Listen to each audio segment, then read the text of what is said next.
আজি আকৌ দুপৰীয়া চাহকাপৰ লগত বিহুৰ আলোচনা শুনকচোন সকলোৰে মন্তব্যবিলাক আমি মা আইতা আঁতৰ কথা নুশুনি আমাৰ নিজৰ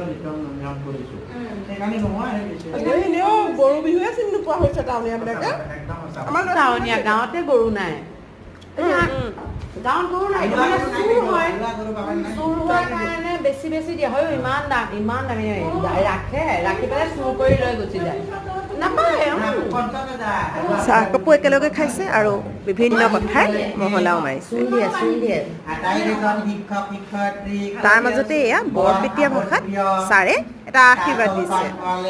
কাৰণ চাহকাপ খুওৱাৰ বাবে আৰু বাইদেউৰ লগতে পৰিয়ালটোৰ প্ৰথমতে দীৰ্ঘ কামনা কৰিলোঁ যাতে সকলোৰে ভাল হয় নতুন বছৰটো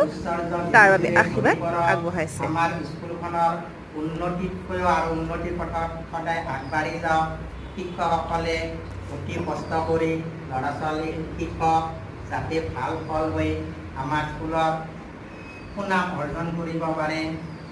আৰু ভৱিষ্যতলৈ বাইদেৱে এইদৰে আমাক মুখ ৰোচক খাদ্য খুৱাই আমাক যেন আমোদ দিব পাৰোঁ এনেদৰে সৰু সুৰা ধেমালিবোৰ আমাৰ চলিয়ে থাকে ভাল আৰু কেনে বোলা গৃহস্থৰ উৎকলৰ অৰ্থে